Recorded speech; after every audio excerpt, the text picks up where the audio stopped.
Between the ages of 4 and 6 months, self-settling can become really important. This is usually because the 4-month sleep regression has kicked in and your little one's sleep has changed massively. Sleep cycles shorten to between 35 and 45 minutes in the day and 2 hourly overnight. And that can mean that if your little one isn't self-settling, we can see loads more waking. Hi, I'm Jen. I'm a sleep consultant here at Little Ones and I've been helping families for the last 6 years with their baby sleep challenges. Today I'm discussing how to teach your little one to self-settle. There are 3 main methods that I'll discuss today for the ages of 4 to 6 months. These are a general method for babies that have no real specific way of falling asleep, a fed and rock to sleep method, and finally a parent presence method. It's really important though that when you're trying to guide your little one to self-settling that they follow an age appropriate sleep and feed schedule, because to have the best chance of success we need to have everything lined up just right. For more information on our sleep programmes, please head over to www.little-ones.co and you can select a programme that suits the age of your little one. Does your baby fall asleep in the stroller? Do they fall asleep in your arms? Do they fall asleep being fed? Do they fall asleep with you in the room? Do they have no real specific way of falling asleep? The general self-settling method is the one for you to choose. The general method is made up of 2 stages. The first stage is guiding your little one to falling asleep in bed with your help, and then we're moving on to stage 2 where we're not helping them all the way to sleep, we're just using some touch to soothe. In stage 1, you're using touch to settle them all the way to sleep. So into bed and onto their side and rubbing their back, or into bed and onto their back and using your hand on their tummy or on their forehead to settle them all the way to sleep. Once your little one is used to falling asleep in their bed, they know that this is their sleep space. That's a very key first point. So they're getting used to falling asleep in bed rather than in their stroller or on your person. And once they're doing that, we can move on to stage 2. In stage 2, we're using the touch just to soothe them. So we're giving them a chance to fall asleep themselves.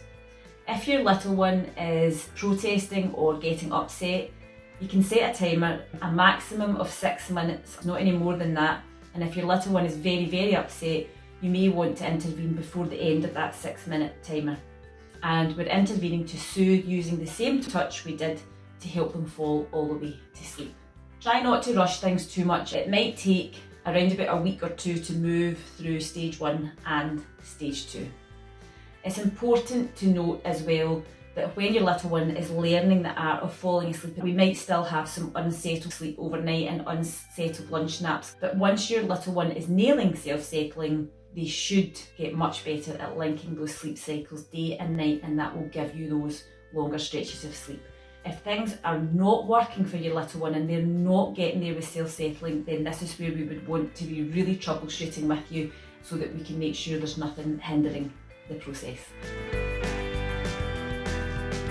Are you having to feed or rock your little one to sleep? If you are, then the fed and rock to sleep self-settling method is the one for you. For babies between 4 and 6 months, this method is in 2 stages. The first stage is helping your little one to settle all the way to sleep in their bed, and the second stage is helping your little one with soothing rather than settling all the way to sleep. When your little one's been used to being fed or rocked to sleep, it is quite a strong sleep association. But what we want to do is incorporate that sleep association into stage 1 of the method, but we're using it to soothe them rather than to settle them all the way to sleep. So rather than feeding or rocking to sleep, we're plopping little one into bed and we're using touch with our hands to help them try and settle to sleep. If your little one is upset and they're not calming down, we want to pick them up and feed to soothe or a rock to soothe. And once calm, back into bed and keep on touching, either on their side and rubbing their back or patting their back, or if they're on their back, kind of rock their tummy, stroke their forehead, any sort of touch, but we just want to be helping them get to sleep without the feeding or the rocking.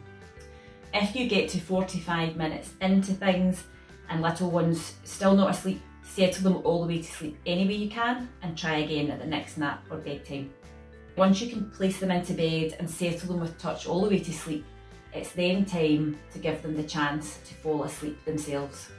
So if your little one isn't upset at all, just leave them to it. They might be absolutely fine trying to get off to sleep themselves. If they do get upset or are protesting, you can set a timer for up to 6 minutes.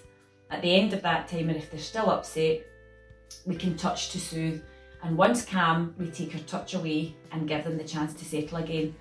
If your little one's really upset, there's no need to wait the full 6 minutes. You can intervene before them, soothe them until calm, and then take your touch away. Once your little one's self-settling, you should see much better, longer stretches of sleep overnight and some linking of sleep cycles during the day too. If things are not working, we check off the key things. Their awake time's right for age, their feeding schedule's right, and their room conditions are spot on. Because usually, if things aren't working, it's something else that's hindering the process.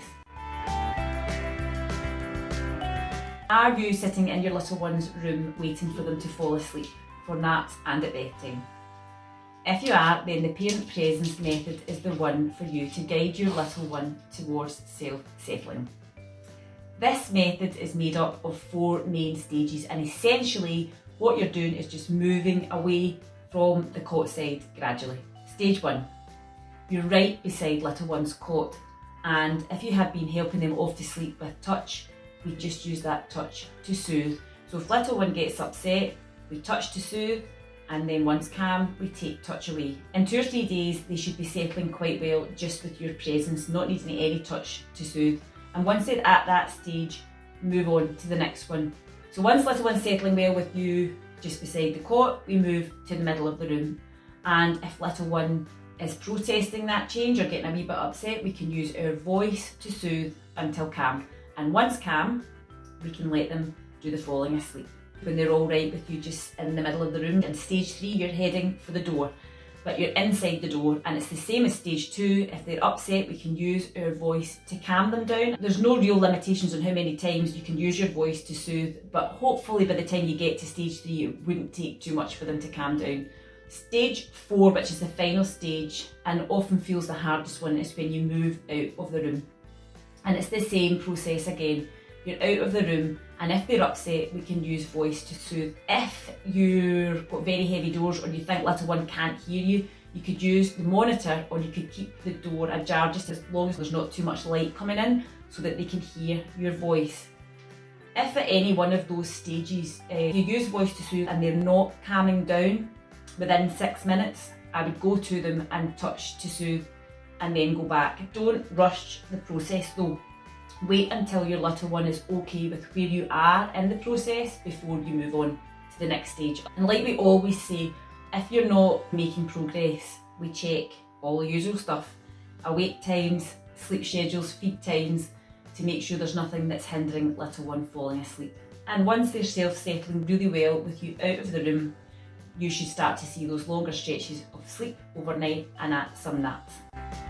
You can see that there are a few methods that you can use to guide your little one towards self-settling. Within our sleep programme, the methods are much more detailed. Head over to www.little1s.co and you can find out loads more information. If it's your first time here, consider subscribing to the channel, and if you hit the little bell, you'll be informed whenever we release any new videos. But for now, it's goodbye from me, and I'll see you again soon.